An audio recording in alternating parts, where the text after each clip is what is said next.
তোমার মতো একটা গরিব ছেলের সাথে আমার বিয়ে দিয়ে। আমার সব বন্ধুদের স্বামীরা ওদের কত দামি দামি গিফট দেয়, আর তুমি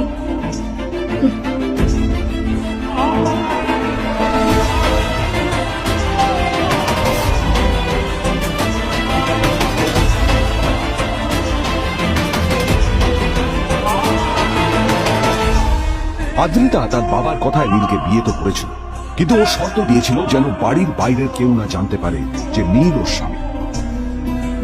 নীল ওই বাড়িতে ঘর জামাইয়ের মতো থাকলেও ও যেন ওখানে একজন চাকর ছিল। সবাই ওকে অপমান করত। ওই বাড়িতে না ও ঠিক মতো খাবার পেত, আর না ও কোনো আলাদা ঘর ছিল। কখনো কার্পেটের উপর ঘুমতো, তো কখনো আবার পোষা কুকুরের ঘরের পাশে নীলকে ঘুমোতে হতো। হাত খরচ মেটাতে ও এক জায়গায় ওয়েটারের কাজে করত। আদ্রিতা তার বন্ধুদের বলেছিল যে আদ্রিতা বিদেশে বিয়ে করেছে আর তার স্বামী লন্ডনের একজন খুব বড় বিজনেসম্যান। কিন্তু যখন আদ্রিতার বন্ধুরা ওকে ওদের স্বামীদের দেওয়া দামি দামি গিফটগুলো দেখাতো, তখন লজ্জায় ওর ভিতরটা পুরো ছাই হয়ে যেত।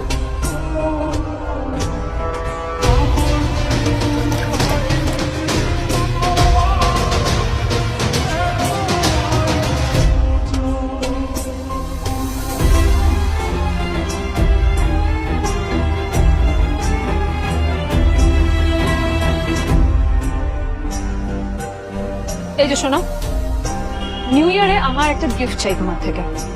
আর গিফট যেন দামি হয়, হ্যাঁ, মানে খুব দামি, কয়েক লাখ টাকা। ওকে? কয়েক লাখ টাকা? কিন্তু অদ্রিতা, এত টাকা আমি একসাথে কখনো দেখিনি। তোমাকে এত দামি গিফট আমি কি করে দেবো? এটা তো তোমার বিয়ে করার আগে ভাবা উচিত ছিল। একজন পুরুষ মানুষ হয়, নিজের স্ত্রীর এইটুকু ইচ্ছা তুমি পূরণ করতে পারবে না? স্ত্রীর এই কথাগুলো নীলকে আহত করে নিঃশব্দে ওখান থেকে চলে যায় নীল।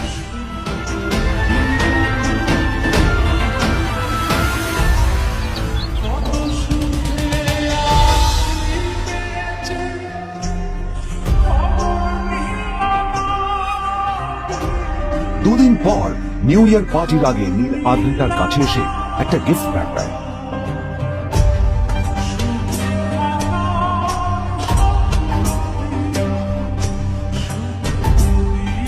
আদ্রিতা মুখ রাজা করে বাক্সটা খুলল, তবে তারপর বাক্সের ভেতরে গিফটটা দেখতেই ও চমকে গেল।